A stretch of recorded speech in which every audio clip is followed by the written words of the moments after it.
been a long time coming. We're doing this.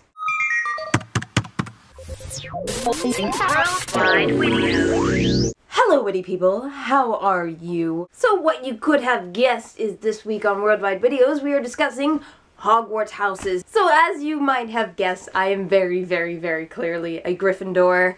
Woo! Gryffindors! Yeah! Everyone always wants to be a Gryffindor because they think it's the coolest house because Harry Potter, the main character, was in those books and like everything was centered around Gryffindor and you know, everyone wanted to be in Gryffindor, even though all the other houses are fine, except for Hufflepuff, but, you know, Hufflepuffs, whatever. I don't know, my favorite character had always been Harry Potter, because I really identified with him, and, you know, he and I are very much the same. Every quiz I've ever taken, it said I was Harry Potter, because we were just very similar.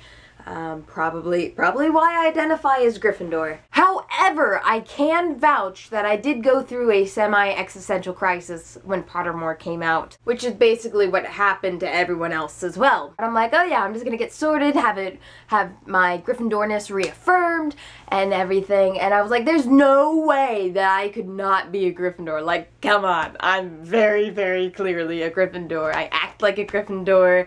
Every quiz I've ever taken previous to this has said I'm a Gryffindor. I practically am Harry Potter. I mean, we have the glasses and everything. I mean, how can I not be in Gryffindor, right? But when I made my first account, I went through a semi-existential crisis because I was sorted into Ravenclaw. And I think I am very much not a Ravenclaw. One, I am intelligent, but I'm not that intelligent.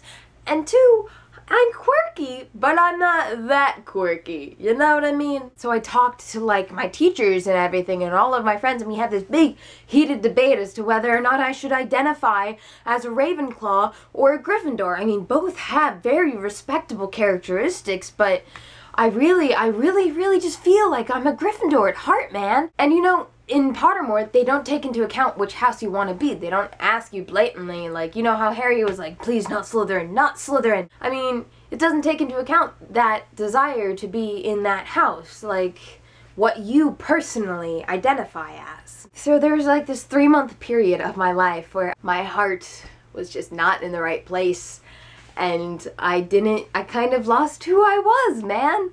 Because of Harry Potter. Because of freaking Pottermore. But eventually I talked to my friend Peggy about it, and we just got into like this really long talk about, you know what? You are totally a Gryffindor. There's no way that you are a Ravenclaw. I mean, you're smart and stuff, but no, you're definitely a Gryffindor. You're a leader, you take affirmative action, you make sure you're very brave and courageous, and you make sure to do the right thing at all times despite how scared you are, and you overcome your fears and stuff. And you're very true to yourself, and you make sure that everyone else knows that you are there for them, and you are like hardcore Gryffindor, man. You are a Gryffindor. And I was like, you know what? I am a Gryffindor. And I found who I was again. So what I did is to reaffirm this yet again is I made a different account. And I still answered as honestly as I possibly could.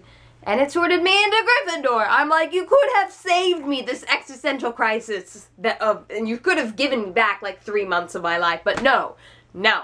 You had to wrongly sort me into Ravenclaw the first time. Pottermore literally went JK Gryffindor. You see what I did there? It's a pun, because JK Rowling. Moral of the story though is, I'm a Gryffindor, not a Ravenclaw. Alright, bye! If I were ever going to bring a animal to Hogwarts, if I were going to have a pet, totally 100% be a barn owl. I mean, dude, come on, you know me.